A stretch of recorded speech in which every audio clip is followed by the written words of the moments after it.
Good morning, guys. So today we're going to talk about rational and irrational numbers.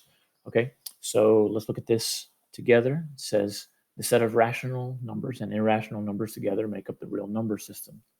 So every real number that we know is either a rational number or an irrational number. Okay, first thing I want you to do for your notes is to copy down the Venn diagram.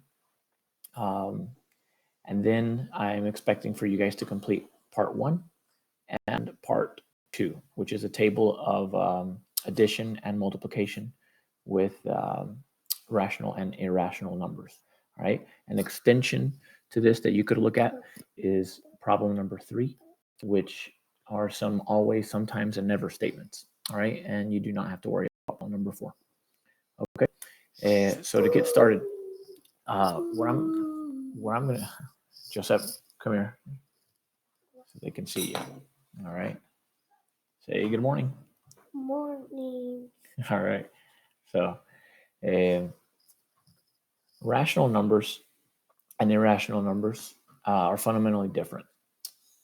The short version of this is an irrational number. Think of it as a number that is non-terminating and non-repeating decimal.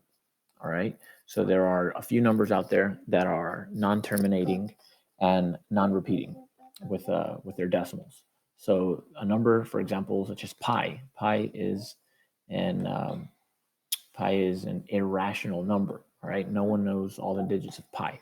All right. A number like 3 is a rational number because it is terminating. Right. It's 3.0. It's just 3. All right. So hopefully that helps you think about some of these. If you're wondering if a number is rational or irrational, type it into Desmos and see what Desmos tells you as far as its decimals. Okay, and hopefully the decimals help you tell whether something is rational or irrational. Okay, for part 2, you're completing a table. So for example, in the addition table, we're completing the problem 6 plus 6. Well, we know 6 plus 6 is 12. All right. You probably know how to do 6 plus 1/2, 6 plus 0. But then we get to something like 6 plus the square root of 2. So think back to the quadratic formula when you had things like this. 6 plus the square root of 2. Is there any other way to write that? Well, the answer is no. An irrational number added to a rational number, that's as simple as you're going to get it. 6 plus root 2. All right. So you can't really do much about that. That's just something for you to think about, right?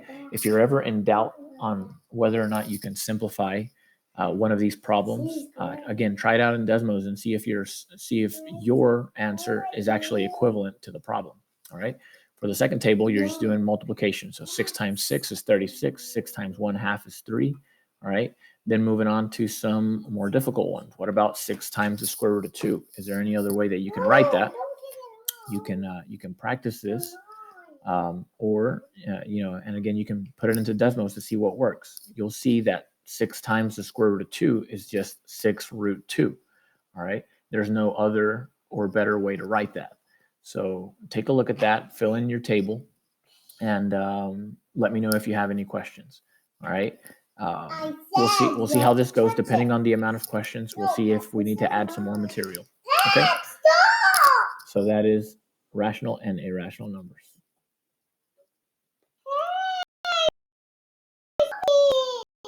Ready?